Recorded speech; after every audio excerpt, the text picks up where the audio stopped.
Tumbuhan hoya ini berpotensi sebagai tanaman hias yang harus diselamatkan dan dikonversi.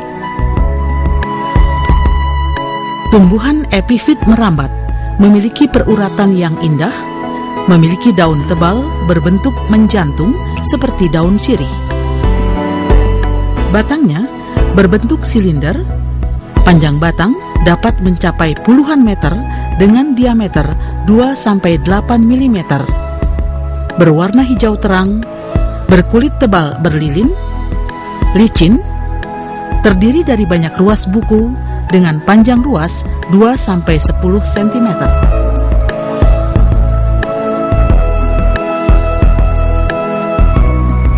Hoya adalah spesies yang tumbuh alami di Indonesia, terutama di Sumatera, Kalimantan, dan Jawa. Dan penyebarannya sampai ke semenanjung Malaysia, Thailand, dan kemungkinan ke Indochina. Di Pulau Jawa, terutama di daerah Jawa Barat, tanaman ini dikenal sebagai arei badak atau arei kikandel. Sebagai tanaman epifit merambat, tumbuhan hoya tidak sesuai ditanam dalam media tanah, tetapi cenderung menggunakan sistem hidroponik. Akan menunjang dalam pembentukannya sebagai tanaman hias pot meja. Karena tanaman dalam pot hidroponik cenderung penampilannya lebih bersih. Karena habitat di alam bebas terancam akibat pengembangan fasilitas seperti pembukaan lahan hutan untuk pertambangan, kebun kelapa sawit, dan pemukiman, maka para peneliti di Pusat Konservasi Tumbuhan Kebun Raya Bogor melaksanakan pemindahan dari alam bebas ke Kebun Raya Bogor melalui program pemuliaan tanaman hoya dan lipstik.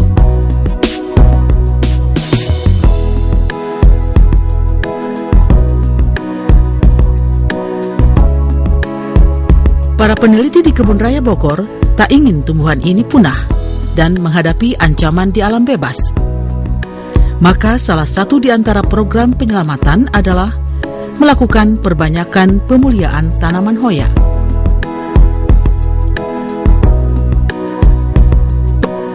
Ini kita pilih yang agak nggak terlalu tua dan nggak terlalu muda, cukup dipotong. Ini kan udah terlalu tua, ini tua ya pas, itu udah nggak bagus untuk perbanyakan. Terus kemudian kalau muda ya dipucuk, batangnya masih lembek, jadi kemungkinan lebih mudah busuk kalau dimasukkan di tanah. Ya, ini hoya multiflora. Ini bisa juga di stek lagi, nggak harus panjang ini, di stek lagi jadi beberapa untuk menghemat. Nah ini cukup 2 ruas, ini ruas, ini ruasnya gitu, kira-kira sebegini. Kemudian ini juga bisa dipotong lagi, daunnya tipis. Kalau ini kan jenis daun tebal, biasanya lebih bagus di daun karena ini penyimpanan air ada di daun ini. Ini tinggal kita tanam misalnya satu-satu seperti ini. Sudah dimasukkan, sudah ditutup begini. Kita siram sedikit, sambil disiram setiap hari sampai sekitar 2 minggu hingga 4 minggu akan muncul tunas dari sini, kecil gitu. Kalau tunas sudah kira-kira 10 cm, boleh dilakukan pemupukan pakai pupuk. Untuk tumbuhan epifit seperti anggrek itu bisa dipakai dengan aturan yang sesuai dengan di kemasannya. Perbedaan yang batang tua dan muda. Nah, ini kalau tua biasanya udah kulitnya warnanya sudah berubah, agak putih ini, udah kering.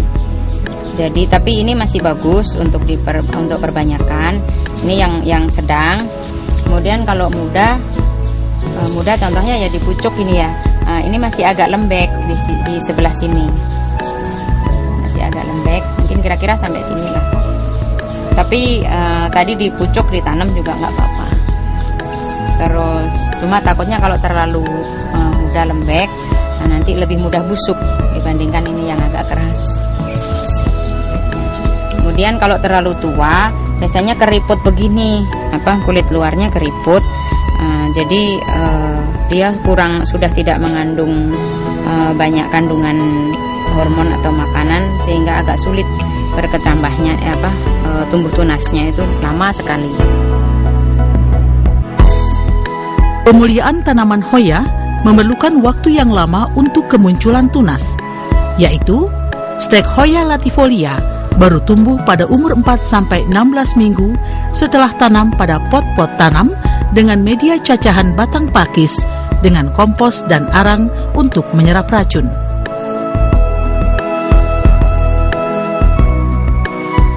Selain menggunakan pupuk yang berasal dari pohon pakis, kompos, dan arang, bisa juga menggunakan humus andam atau kompos yang masih kasar.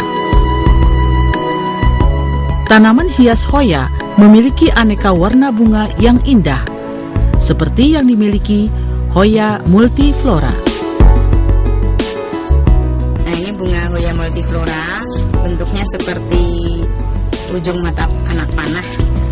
Ini kuncupnya seperti ini. Ini Hoya carnosa variegata. Aslinya Hoya carnosa bunganya warna putih, daunnya hijau, benang sarinya yang sudah masak tapi ya gitu. Artinya biasanya dipotong juga nggak apa-apa.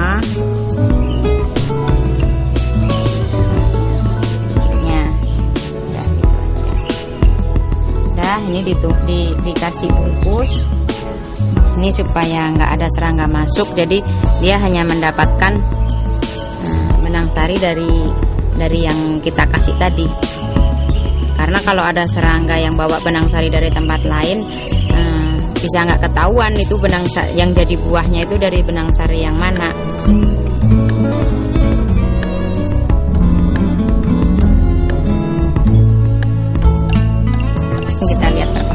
Ini jatuh, kalau dia penyerbukan terjadi, kelopak dan benang sarinya akan jatuh. Itu sekitar 3 hari sampai 4 hari lah gitu. Tapi perkembangan buah bisa sampai sebulan atau bisa sampai 6 bulan, tergantung jenisnya.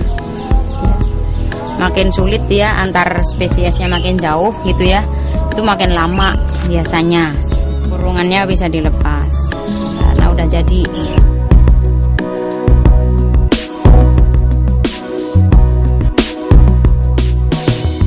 Untuk memudahkan melihat bagian terkecil dari bunga, maka mereka menggunakan kacamata pembesar.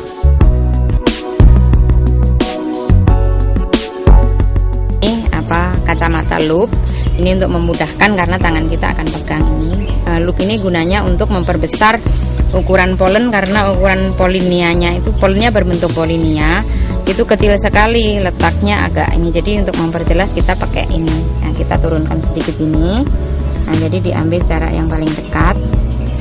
Nah, ini merupakan mahkota. Kemudian ini corona atau mahkota tambahan. Polennya itu berbentuk polinia, letaknya di sini, di yang kecil, yang agak hitam-hitam ini, korpus burung. Warnanya kuning. Nah, ini didorong sampai didapatkan kecil. Nah, ini udah dapat nih di ujung kecil sekali. Nah, ini ada kuning ujung kecil gitu. Terus kita mau serbukkan ke dia sendiri atau disilangkan ke tanaman lain boleh. Nah, ini berhubung ada bunganya ini, kita praktekkan aja di sini ya gitu. Nah, kita masukkan juga di yang bagian tengah. Nah, ini bagian tengah putik. Jadi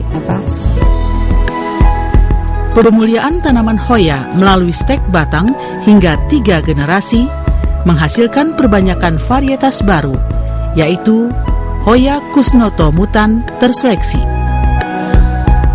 Mutan terseleksi kemudian diperbanyak menggunakan stek batang yang terus-menerus dan hasilnya tidak terjadi perubahan sifat. Cirinya adalah baru, warna mahkota dan korona bunga putih, berbeda dari tetuanya yang berwarna merah muda. Hasil proses perakitan varietas melalui program pemuliaan tanaman, produknya dan namanya segera mendapat hak perlindungan varietas tanaman PVT dari Pusat Perlindungan Varietas Tanaman Departemen Pertanian.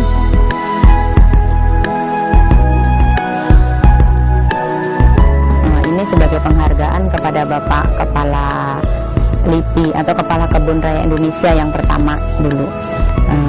Itu Bapak Profesor Kusmoto. Kemudian sekarang juga selain didaftarkan namanya juga didaftarkan hak perlindungan varietas tanaman atau PVT. Hak perlindungan varietas tanaman ini merupakan hak pemulia yang seperti paten untuk di bidang teknik.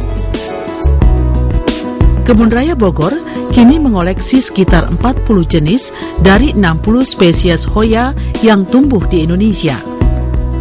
Sedangkan Hoya Kusnoto sekarang menjadi produk unggulan tanaman varietas baru sebagai komoditi tanaman hias pot rambat di teras rumah.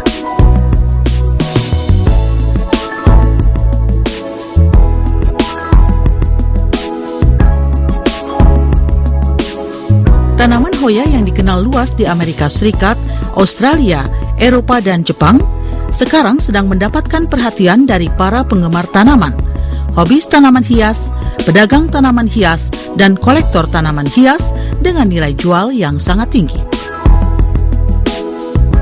Selain tanaman hias Hoya yang perlu diselamatkan dari ancaman penggunaan dan pengembangan kawasan hutan adalah tanaman hias lipstik. Tanaman hias lipstik merupakan salah satu kekayaan alam Indonesia. Pemuliaan tanaman hias Hoya dan lipstik sejak tahun 1996 oleh Kebun Raya Bogor merupakan konservasi flora agar tidak punah meski terancam dari habitat di alamnya. Namun demikian, hasil pemuliaan tanaman hias yang sekarang semakin digemari itu merupakan pertanda perkembangan yang baik bagi perdagangan Hoya yang berimplikasi pada aspek komersialisasi yang menguntungkan. Diperkirakan akan terjadi permintaan pasar yang tinggi terhadap varietas baru Hoya hasil pemuliaan dan perbanyakan Kebun Raya Bogor Indonesia sehingga memerlukan persediaan yang cukup.